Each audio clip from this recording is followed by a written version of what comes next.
Entremos nessa nobre casa, é com prazer e alegria, é com prazer e alegria. Louvor viemos dar a perene Sofia.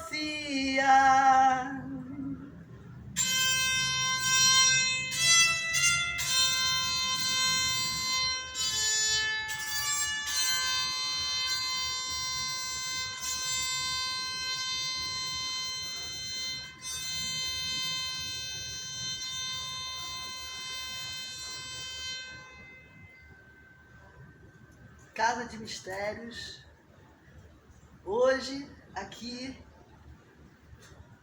no 4º Festival Gamboa de Portos Abertos, está recebendo o nosso parceiro, nosso querido, nosso arauto da zona portuária, nosso Olhos de Lince, que olha tudo em volta, percebe tudo em torno, de uma região tesouro, pequena África. Hoje em parceria especialíssima Piazana Guizo, com o projeto de extensão da Faculdade de Arquitetura, projeto Floresta Cidade. A gente inicia o dia. Vamos aí com a palavra esses dois arautos, na verdade, de um momento especial, né? Um momento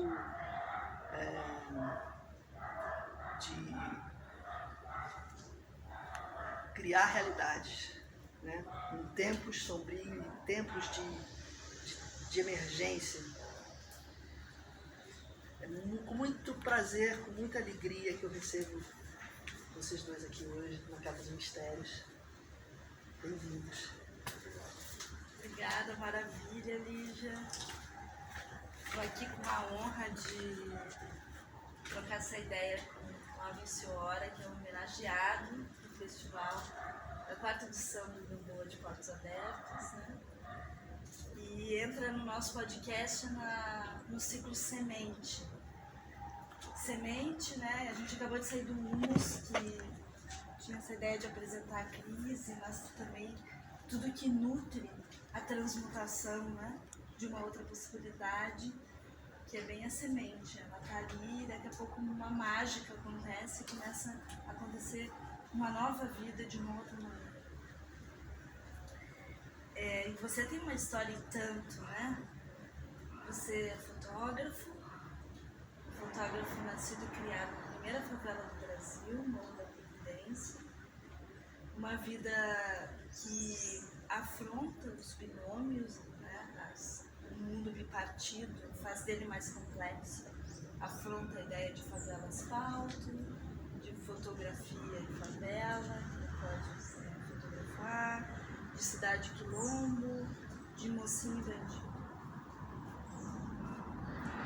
Seus pais já partiram daqui, mas você é filho de traficante, de uma outra época, as coisas se davam de um outro jeito. E isso deu para você um lugar diferente na sua infância, adolescência, e você percebe aí um certo poder com isso, de mediar conflitos, um certo poder diplomático. Você me contou uma história que você viveu aos 13 anos, ao entrar no bar, e também uma outra história de um CD que andou para lá e para cá de fotografia, e eu queria que você contasse pra gente essas histórias. Bacana. Bom, primeiro, muito obrigado pelo convite, assim, eu acho muito importante essas homenagens de pessoas vivas, né, que é o reconhecimento, isso é muito legal, e eu no meu território, eu sou o santo de casa, né, então eu não sou traficante, eu não sou uma pessoa que tem muito dinheiro, então as pessoas não esperam muito de mim. O resultado do que eu faço é muito interessante para elas, mas eu entendo muito bem isso, hoje eu lido muito bem com isso, porque é um território de pessoas que necessitam muito, né, de ajuda, de coisas mais palpáveis. Então, quando a gente trabalha com história, com memória, na verdade não é tão palpável. Ela é bom, muito bom isso, porque transforma, porque faz conduzir, dá um caminho, mas não é palpável. Então, é muito difícil no território, e aí eu fico muito feliz de ser homenageado nesse evento maravilhoso que eu também ajudei a criar, e vejo a minha comunidade, meu território crescendo, expandindo e coisas maravilhosas acontecendo, como essa casa maravilhosa, esse projeto aqui que é maravilhoso, que eu abracei desde o início. Então eu fico muito feliz de participar disso e muito obrigado a vocês. Mas a minha vida ela teve assim uma trajetória muito interessante, né, de ter sido criado. Eu acho que eu dei a sorte de nascer nesse lugar com essa história maravilhosa, de ter tido um pai assim muito inteligente e uma pessoa que sabia que tinha uma trajetória marcada e não tinha muito como fugir disso, mas soube conduzir muito bem. E meu pai saiu do tráfico em 79, depois de preso e tal. Então, essa passagem desses conflitos, né, quando eu comecei a entender, não era fotógrafo ainda, quando eu começo a entender essa importância que tem o garoto que desce da favela para o asfalto, e na maioria das vezes é o mal, né? Na maioria das vezes é por angústia, por ser tão oprimido. Então, quando ele desce forte, ele desce para conquistar o que era dele ou para se vingar. Então ele desce com muita raiva. E eu fiz um caminho, eu já tinha tudo isso. Eu vivia com essa raiva, eu sabia tudo isso, eu sabia, todo o mal eu já sabia. Então eu busquei muito outro lá. No mal eu já vivia no meio do mal. Eu conhecia assassinos, eu conhecia ladrões, eu conhecia tudo que tem de ruim nesse universo. Para você ter uma ideia, a Providência está num ponto na cidade que é o submundo da cidade. Você tinha Rodoviária Novo Rio, Praça Mauá e Central do Brasil. Então, assim, triangulando isso, você tem uma ideia, eram lugares terríveis de convivência. Eram lugares de roubos, e aí a gente tem uma área portuária que tinha também muito piratas, no porto tinha muito pirata. Então tudo isso convertia para a Providência. A Providência ela abraçava todo esse pessoal. Então eu nunca tive medo de andar aqui nesse território porque eu conhecia os ladrões. Todos os ladrões eu conhecia. Então eu não achava perigoso, nunca achei perigoso a região. Então todo lugar que eu vou que é perigoso, eu comento. Às vezes as pessoas falam de um lugar que é perigoso que eu vou, eu falo, não, perigoso é onde eu estou, de onde eu venho. Lá é perigoso aqui. Então eu nunca vi um lugar mais perigoso do que o meu. E ao mesmo tempo era um lugar maravilhoso, né? Essa ilha que eu vivi, que é o centro do morro, era um lugar maravilhoso. E aí quando eu desço pro asfalto e começo a entender que eu tinha esse poder, né, quase como um traficante, do bem e do mal, eu comecei a usar o bem porque o bem era o contraponto. Então eu começava e tinha situações que eu conseguia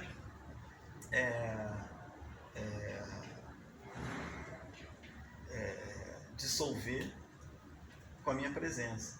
Então era, como você imagina, assim, chegou um cara aqui que é da Barra Pesada, de tal lugar. Não, cheguei um cara, mas eu quero do bem. Então isso era bacana, porque as pessoas se aproximavam de mim achando que estavam protegidas porque eu era do lugar mau, e gostavam, mas era ao contrário. Então isso foi muito forte. Eu fui usando mesmo isso, né? Usei esse poder e diversas vezes aconteceu de eu estar em situações que eu conseguia acabar uma briga num bar, por exemplo, né? Por conta dessa influência que eu tinha de ser desse território, por conhecer o traficante, que foi um amigo meu, que estava no poder, então foi soldado do meu pai, né? Quando mais novo.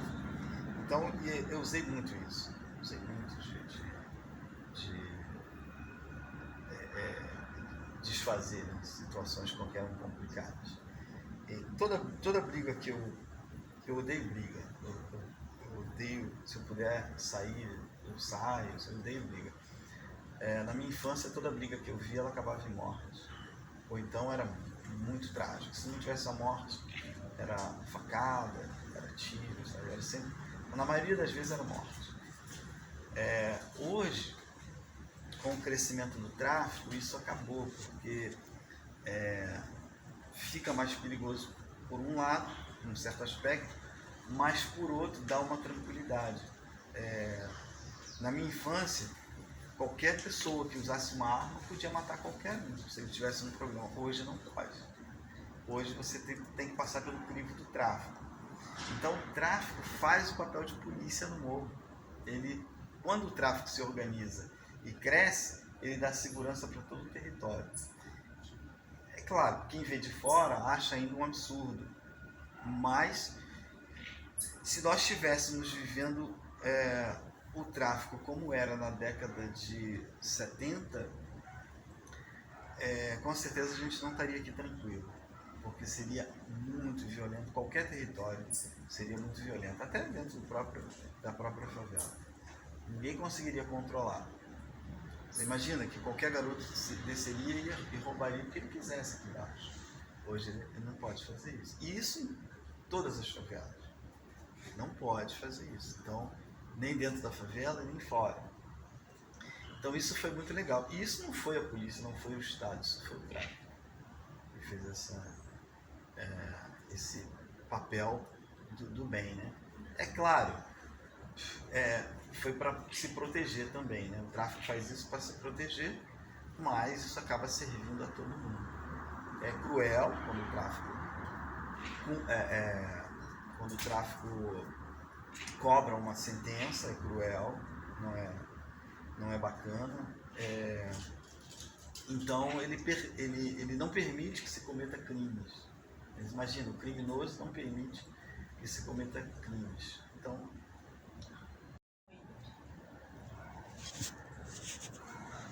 muito, muito forte essa sua fala, Maurício, dessa complexidade, né, que você traz na sua vida e com essa explicação de como funcionam os territórios aqui da cidade. E a história do CD, que você ainda não nos contou? Como foi isso? Então, a história do CD é que eu dou para o traficante e dou para a polícia. Né? Que você não contou hoje. Então, eu fui fazer um projeto, participei de um projeto com 3 arquitetos, tá? Na França, e tudo que eu faço, quando é grande demais, eu peço autorização, tanto a polícia quanto o tráfico, porque eu tenho muito problema, na verdade, com a polícia, né? Sempre tive muito problema com a polícia. O tráfico, claro, ele me olha assim meio, mas eu sou do território, então, e todos os meus trabalhos são muito sérios, eu acabo passando. Mas a polícia é complicada, então eu tive muito problema com a polícia. E aí eu pinto esse projeto que se chama Favelité, e foi na estação de Luxemburgo, na França, então era um projeto grande. E aí eu falo lá com o traficante da época, peço a ele autorização e falo para ele na época que, mas eu também vou falar com a polícia e tal, posso. E aí ele até questiona, mas pra que vai falar com a polícia e tal? Tipo, quem manda é ele. Eu disse, não, mas o meu problema é a polícia. E aí, claro, fui lá e dei para ele um CD, que ele nunca abriu, né? Vai abrir um CD para quê? Não é de música. Mas o traficante não, o coronel não. Eu dei um pro coronel também. O coronel, curioso, abriu. Só que esse coronel, ele era uma pessoa que eu brigava muito com ele, né?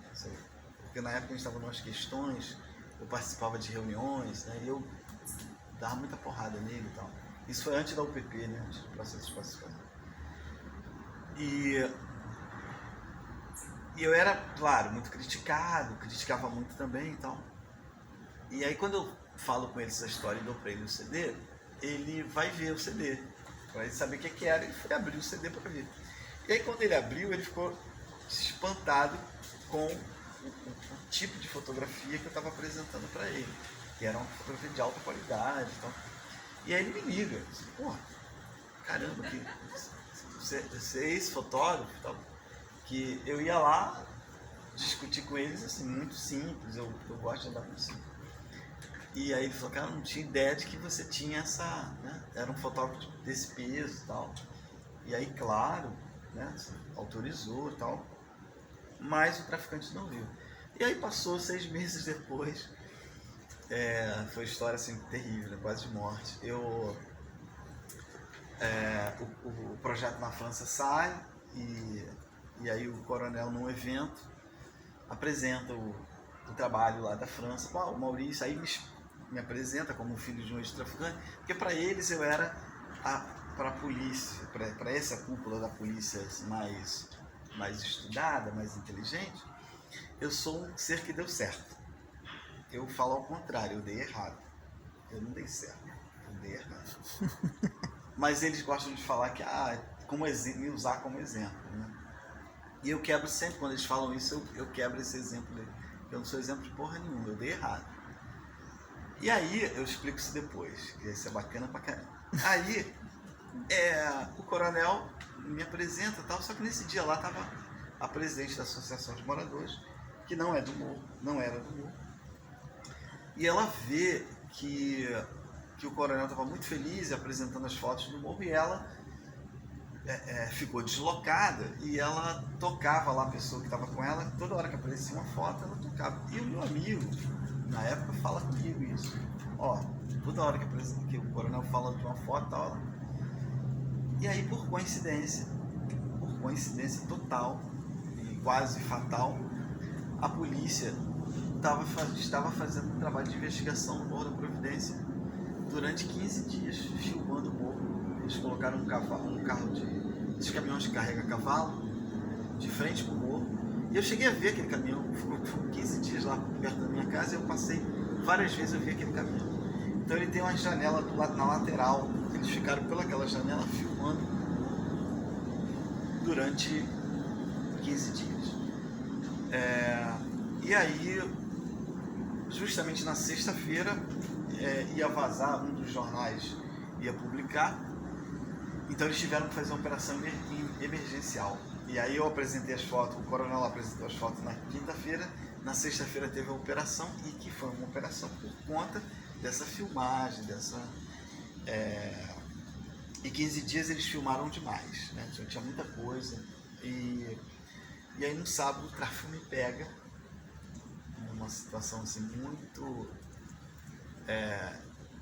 constrangedora, assim, que eu estava com um amigo, eu fiquei muito preocupado com o meu amigo, e por sorte, assim, não tinham prendido ninguém, nem matado ninguém, porque senão acho que não teria nem tempo de conversar. E aí a pessoa tinha dito lá pro traficante que eu dei para a polícia um CD cheio de fotos, justamente depois, né? Então, para eles caiu na cabeça que eu dei naquele momento, e que as fotos que apareceram na televisão eram minhas. E aí, claro, eu lembrei na hora, teve um acerto ali que deram a entender o que tinha acontecido, quem falou. E aí eu rapidinho, não, peraí, não sei o que é, não foi isso. Aí falei com ele, não, lembra que eu te dei há 6 meses atrás um CD, era para esse trabalho que agora está na França e tal. Foi na semana que inaugurou o evento lá na França. E aí a gente não tinha muita internet na época, se eu não me engano isso foi em 2005, eu acho. E aí não tinha muita internet, não era tão boa e tal. Mas eu corri para para baixar um negócio, para apresentar e ter um desfecho, né, dessa história. E deu tudo certo ao vivo aqui, tá? Não deu nada. Ainda bem. E aí foi o momento que a gente entra para a Associação de Moradores para ocupar o espaço. Nós tínhamos um projeto muito grande de uma instituição do Ceará. E aí eu implanto ele na Providência, mas ele foi destruído por uma gestão da Associação de Moradores. Aproveitando essa sua entrada, né, na associação, saída, mas você hoje tem um projeto chamado Casa Amarela.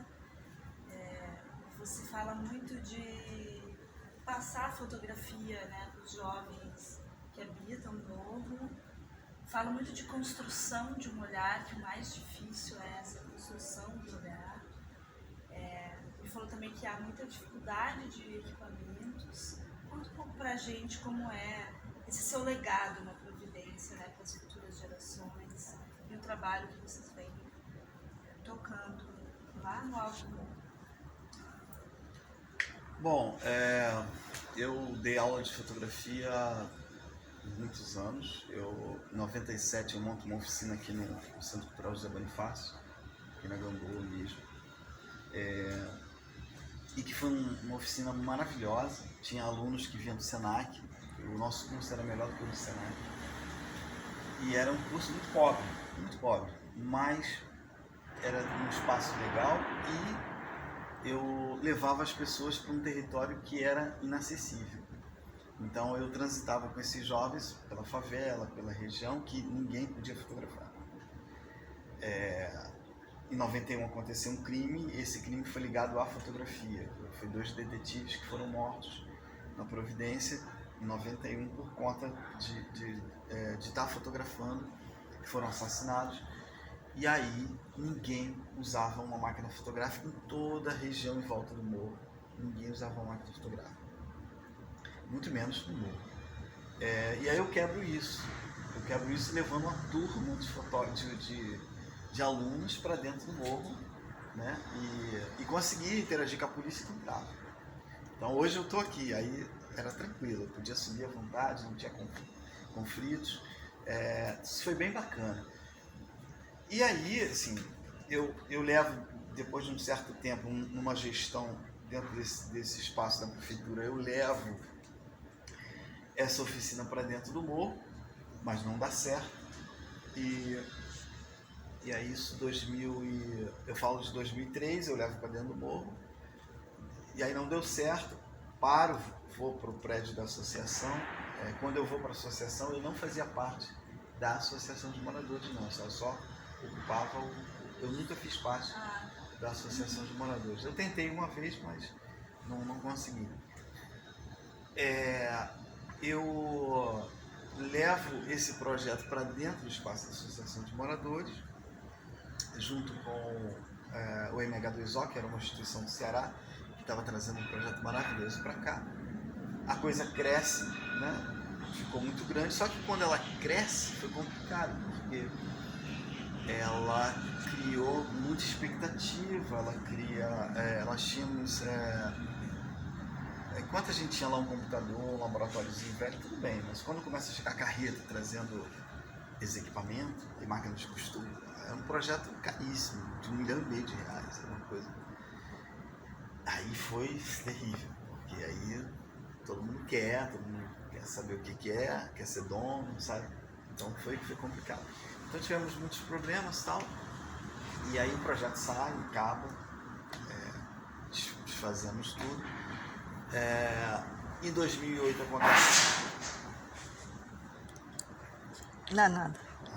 Em 2008 acontece um incidente na Providência, terrível para o mundo, que foi o Exército Brasileiro mata 3 jovens, né, 3 quilombolas, no Morro da Providência. Um deles era meu primo. E eu conheci os meninos não eram do tráfico. Então eu usei todas as minhas ferramentas contra, né, o Exército. Então eu cheguei a discutir com o coronel do Exército, o general do Comando Maior do Exército. Ele veio numa reunião, nós discutimos, então assim, foi muito tenso, tudo foi muito tenso. Eu fiquei sendo vigiado por muitos anos, né? E aí, em 2008 mesmo, vem o JR, que é um fotógrafo francês, um grande amigo, né? E aí vem esse cara que eu não conhecia, e vem preparado para fazer um projeto em uma favela. E aí quando ele se depara com a história da Providência, ele quer fazer aqui. E aí quando eu conheço, foi muito legal, porque o JR me confessa que viu o meu trabalho lá na França e achou maravilhoso e tal, e começou a fazer dimensões maiores, né? E disse que gostou muito e tal, e aí eu começo a ajudar ele. Virou um amigo, né? Então a gente ficou um mês praticamente, forramos 35 casas com fotos de mulheres, né? Isso vira um filme, isso vira documentários, isso vira muitas coisas. E aí nesse mês que a gente estava lá, eu conto para eles de uma história que nós fazíamos parte aqui, a casa também fazia parte, Níger e tal, que era um grupo, que era o Porto Cultural, se não me engano, não me lembro ainda o nome. Porto Cultural. E aí nós tínhamos 30 e poucas instituições dentro desse grupo que discutia a zona portuária. E que eu queria que essa casa fosse comprada por esse grupo. Na época era 25 mil reais. Só que esse grupo, o instituto que eu trabalhava, que era o Batucada Brasileira, queria comprar sozinho, queria fazer um projeto sozinho, e eu não queria isso, eu queria que todas essas instituições fizessem parte. Acabou que não conseguimos, aí o JR gostou da ideia e tal, e compra a casa. E aí compra a casa que vira Casa Amarela. Então, a Casa Amarela, ela nasce nessa proposta de cultura e arte, né, em um lugar diferenciado, que as pessoas pudessem. E com isso vem, aí depois surge a Lua, né, que é um outro projeto, e aí a Lua é bancada por um artista muito famoso, que é o... não lembro o nome dele agora, mas eu vou lembrar. Pharrell Williams. E Pharrell banca a Lua, então a coisa começa a tomar... Madonna vai na nossa casa e tal. A casa começa a tomar um corpo assim muito... Só que aí vem também os grandes problemas, né? A tecnologia, ela é muito cruel. Ela destrói. Então hoje, por um jovem da favela aprender fotografia, ele fica muito limitado ao equipamento. Primeiro, o equipamento é muito caro, né? Então, assim, ele entrar no universo profissional é muito difícil. Aprender a fotografar é fácil, mas a máquina, ela já nasce hoje já com seus dias contados. Antes você comprava uma máquina que ela durava a vida toda. Você só trocava o filme. A novidade era sempre o filme. A máquina, eu tenho máquina que eu uso que é mais velha do que eu uso até hoje, de filme. Mas a máquina digital não, ela nasce fadada já ao fim. Ela nasce com 200 mil cliques, 300 mil. Então, então tem máquina que ela nasce para durar 3 anos só. 3 anos só. E não vai, acabou. Não serve mais. A tecnologia, ela supera os programas, ela vai ficando obsoleta, aquela máquina. Sim. Então, Maurício, eu fiquei aqui pensando, você contando pra gente isso, como essa coisa do apoio pode ser um problema também, se ele vier talvez de um jeito muito inesperado, numa medida muito grande. Você traz um pouco esse conflito, né? Evidentemente que nós precisamos de apoio, mas como dosar isso? Não sei se você acha que não é isso. Eu fiquei pensando isso com a sua fala. Isso tem duas... o grande problema é que existe uma leitura para isso, que as pessoas acham que o pobre não vai lidar bem com o dinheiro. E dá, o pobre traficante, tem garoto no morro que usa um fuzil que custa mais de 80 mil reais. E o morro tem vários fuzis que custam mais de 80 mil reais. E aí tá lá um garotinho que mexe no fuzil. Então, por que ele não pode usar uma máquina fotográfica que custe 10? Então, é possível. O grande problema é criar uma oficina que vá largar esse garoto pro mundo. Claro. Então hoje não funciona. Hoje não tem como eu pegar um garoto da favela, ensinar fotografia a ele e falar, pô, legal, tu é um profissional, vai pro mundo, vai comprar sua máquina, vai... Bobagem. Ele não vai conseguir. Eu comprei uma máquina, ganhei uma máquina agora que custa 38 mil reais aqui. 38 mil reais. É uma fortuna, gente. Eu não tenho condição de comprar um negócio desse. Se minha máquina for roubada ou quebrar, eu não sou mais fotógrafo. Eu estou limitado a isso. Não adianta eu pegar, eu não tenho nem mais onde comprar o filme adequado para fazer o que eu quero fazer revelando o filme. Eu estou vendo hoje pessoas usando filmes que era rejeitado no mercado para fazer coisas. O cara pega um filme ruim, que era ruim lá, rejeitado no mercado, se produz ainda, e faz foto e aquilo é fantástico, porque para ele nunca viu, né? Ele nunca viu. Então revelar é legal, é bacana. Mas é brincadeira, é tudo brincadeira. Então não dá mais para brincar. Então a minha frustração hoje de ensinar fotografia é porque assim, o caminho mais interessante e mais, que é mais longo é o olhar, ensinar o olhar. E educar o olhar é uma coisa que não depende daquele momento da fotografia. É uma coisa que vem de estudo, de livro, do que a pessoa vê, do que a pessoa ouve, né? Os lugares onde ela anda. Então, se você pega um garoto da favela e for botar ele num universo que ele nunca entrou e ele vai fazer parte daquilo, não vai fazer parte. Né? Então, isso é muito difícil. Não adianta eu pegar agora e apresentar isso. Tem casos de garotos que aprenderam inglês na favela que não sabem mais. Legal, aprendeu inglês, mas e daí?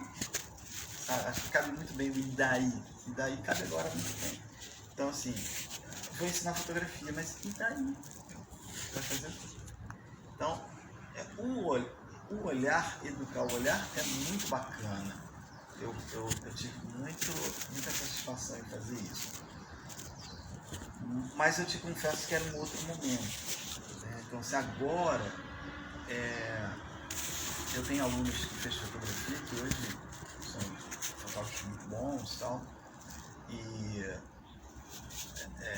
passam a perceber de uma outra forma. Né? Existe uma coisa muito simples, que é você ir no local que você vai fotografar várias vezes antes de fazer a foto. Né? A importância de toda foto é importante, então passar isso é muito importante. Então todo o trabalho que eu vou fazer para mim é muito importante.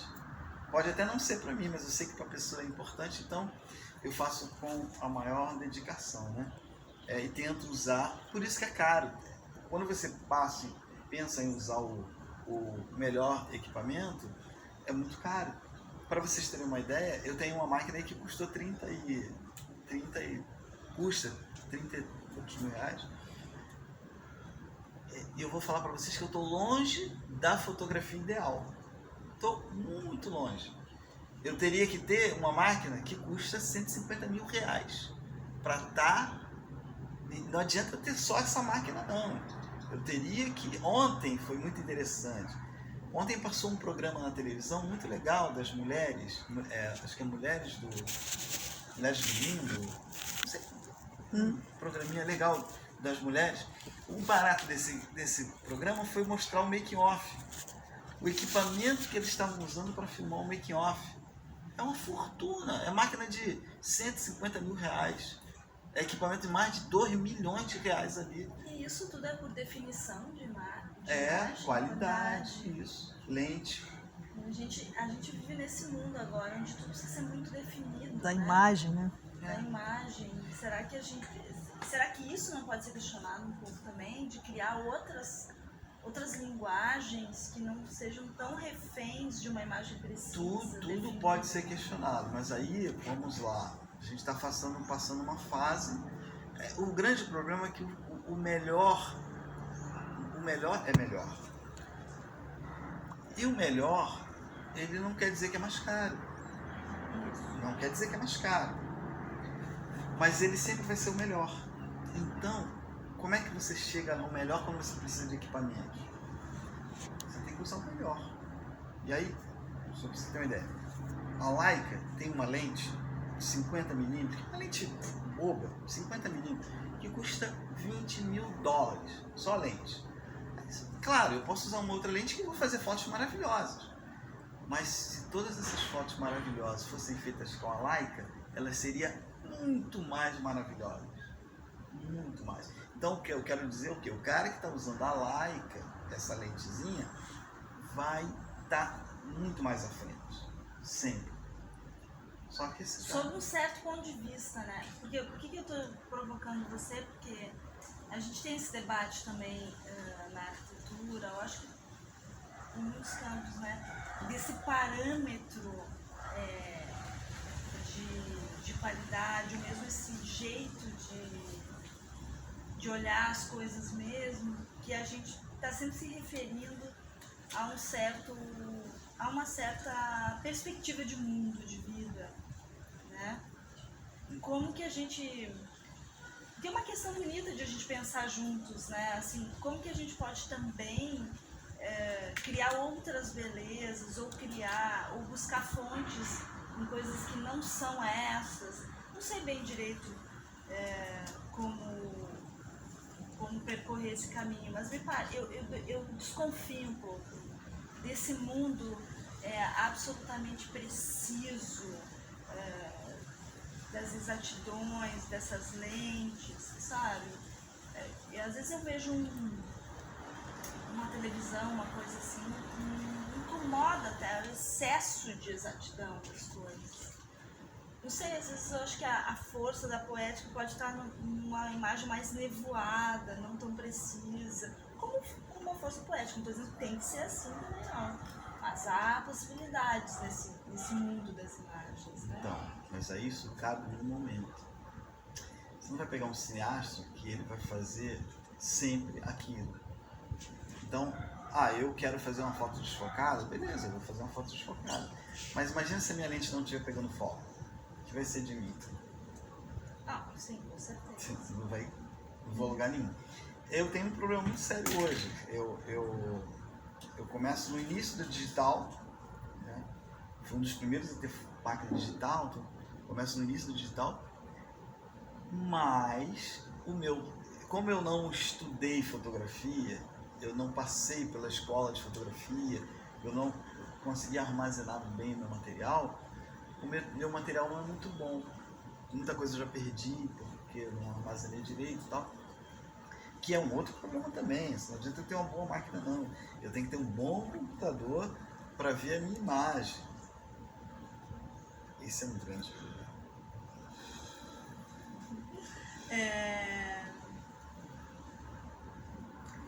Além de tudo isso que você já fez e faz na sua vida, está nos contando só um pouquinho, né, de muita história. Outro dia a gente ficou só para se organizar 3 horas conversando de muita coisa muito bacana. Você também é um dos cofundadores do Quilombo da Pedra do Sal, um quilombo urbano aqui na região portuária.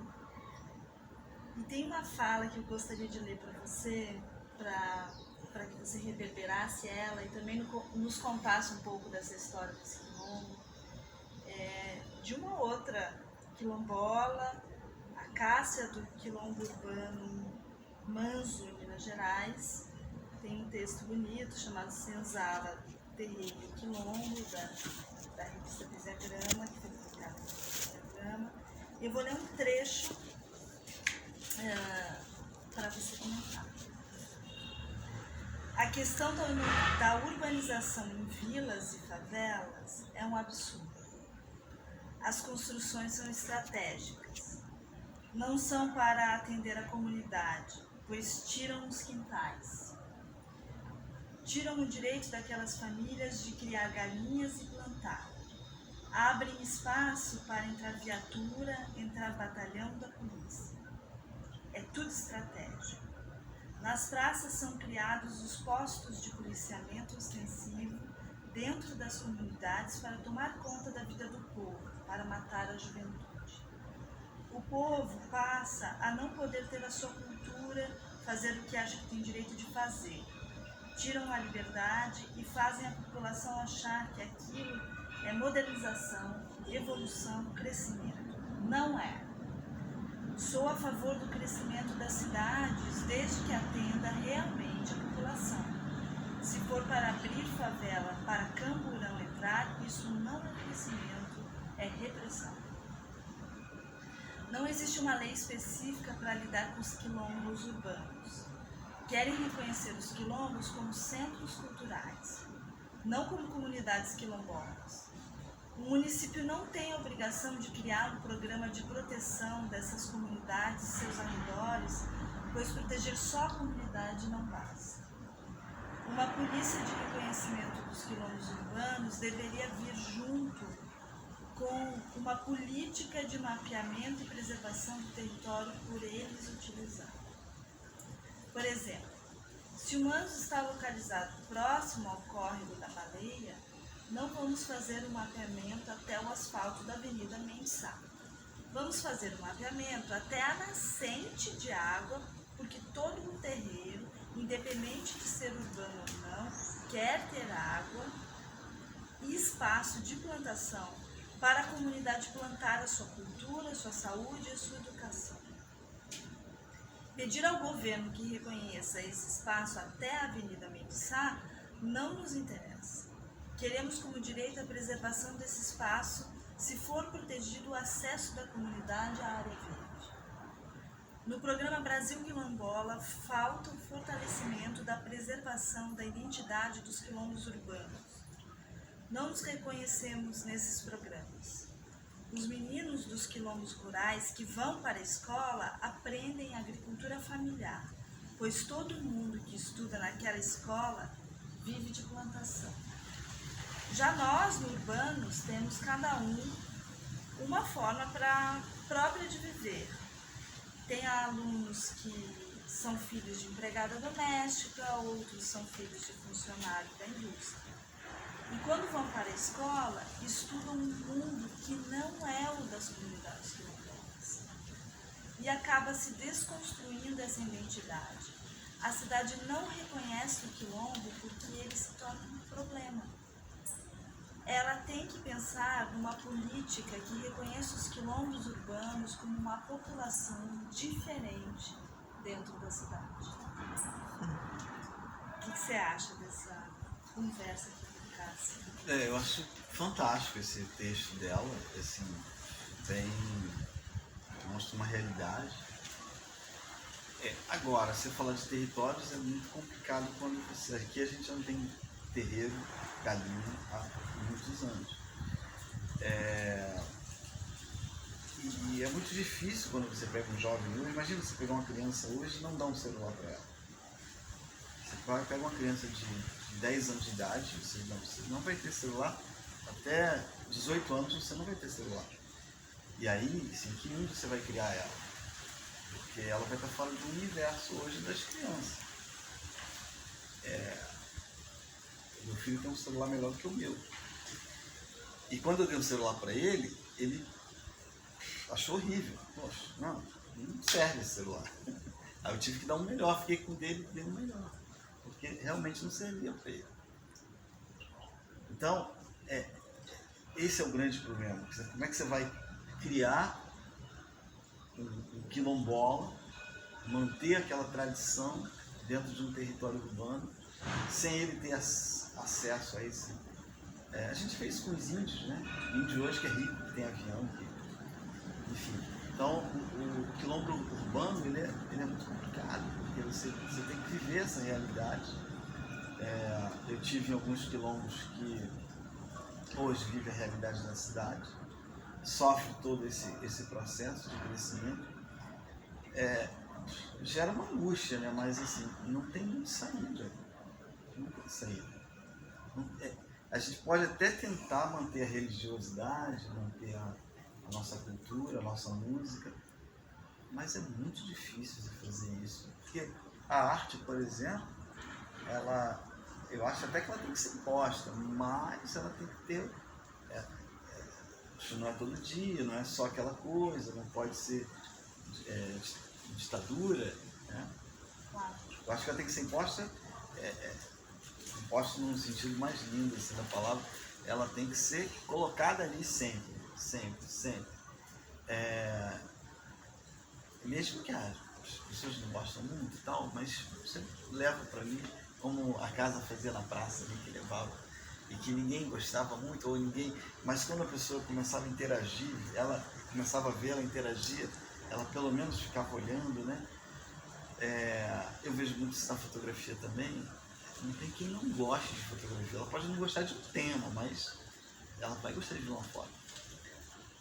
Então as artes, o Quilombo salva isso. Nós tivemos essa experiência agora muito interessante da vacina, né? Eu fui vacinado. E a prerrogativa foi muito interessante que a juíza colocou lá.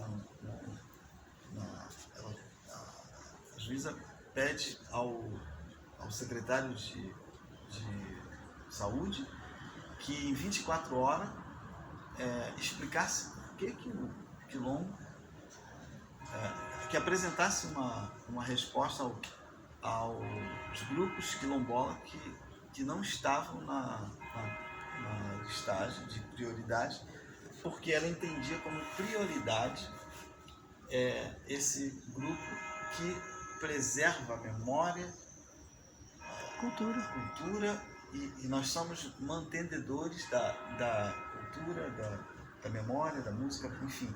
Ela colocou tudo isso lá e aí nós tivemos que ser vacinados por uma... Então, assim, a pessoa entendeu a importância disso. Mas, quando tem a escavação aqui, eu lembro que eu tive um problema muito sério com a chefe lá da... E aí eu lembro que naquele dia vem uma mulher e fala que tinham achado um dente e tal. Eu falei assim, por que vocês não falaram antes? Eu posso dar um para vocês.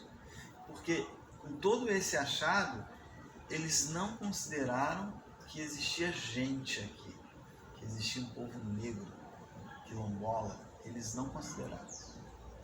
Eles consideraram muito mais o esqueleto que acharam, o dentinho que acharam, o brinco que acharam.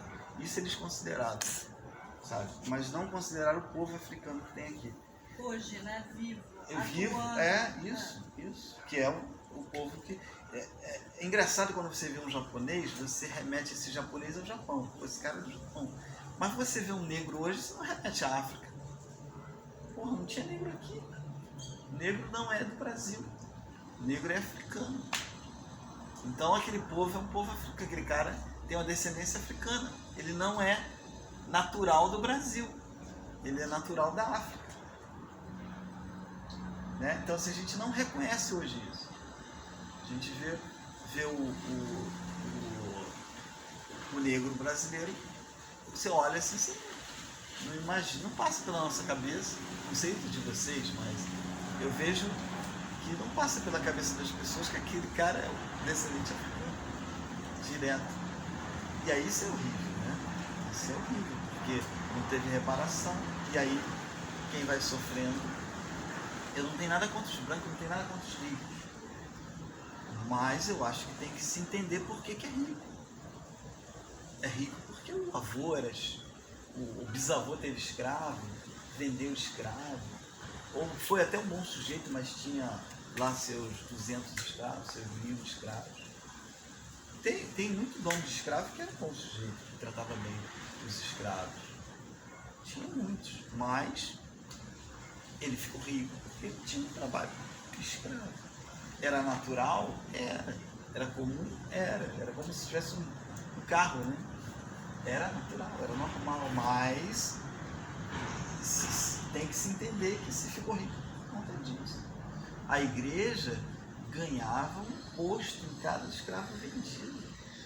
Então, assim, tem que se reparar isso. E o Quilombo da Pedra do Sal vem nesse sentido. Então, a reparação ela vem até depois. Quando vem se falar em reparação, o Quilombo já estava fortalecido e tal.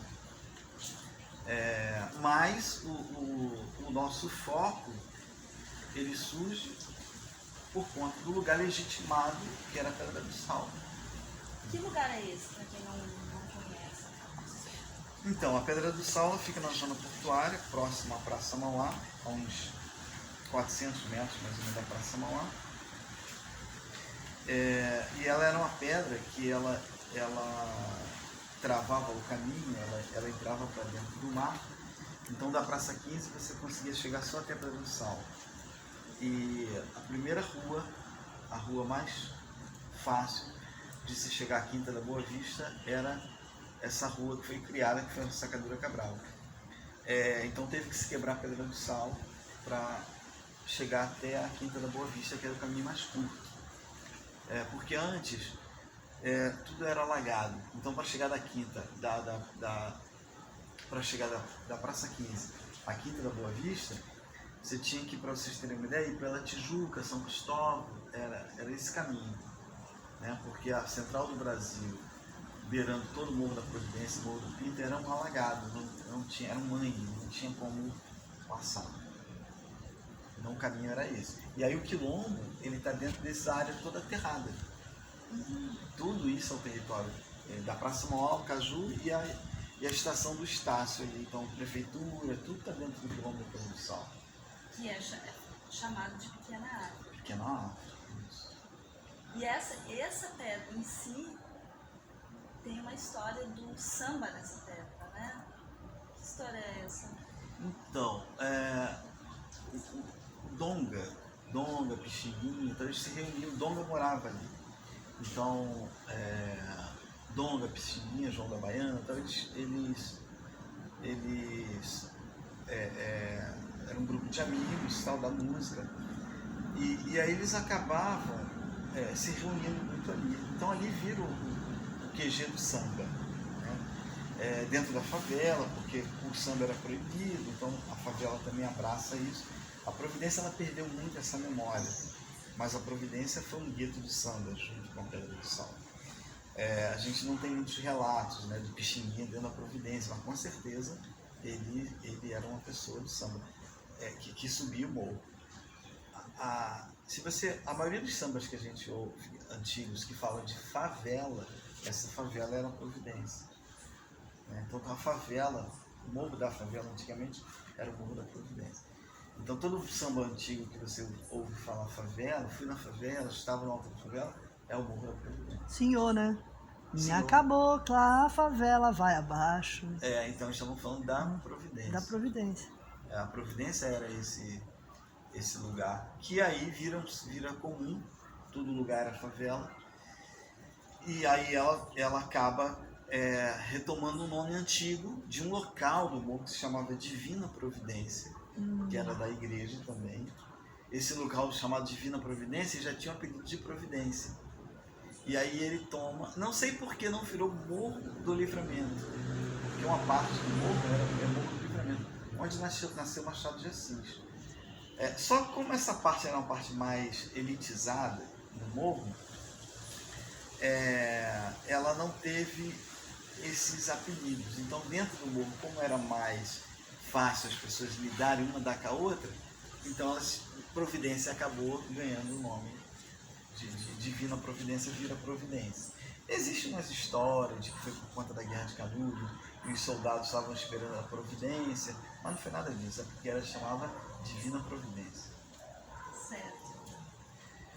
Então tá, Maurício, a gente está chegando ao final da nossa conversa. Queria te agradecer muito, esse papo foi super bonito. E que bom que você é homenageado. Não sei se você quer deixar mais uma palavra, uma frase final, dar um tchau.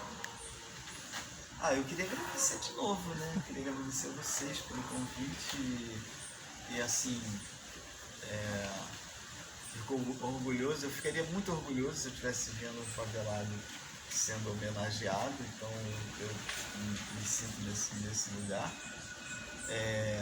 Toda vez que eu posso eu falo da favela, eu faço, e hoje não só favelado, mas o quilombola também, né? Espero muito que esse movimento nosso abra os olhos da prefeitura, que possa vir mais ajudar o nosso território, que esse território não se esvazie por conta de descaso, que foi o caso Uma brincadeira com as palavras, legal. Então foi o caso desse descaso de muitos anos abandonado e com toda a reforma que houve na região, houve uma evasão muito grande, por conta até da própria reforma. Então, Que teve inclusive na Providência, né? sim, Uma reforma urbana, um teleférico. que não funciona. E a Cássia fala tão mal aqui, né, sobre essas reformas nas favelas. Você também acha que é o caso lá da Providência, desse teleférico que não funciona hoje? É claro que Também da prefeitura- VLT.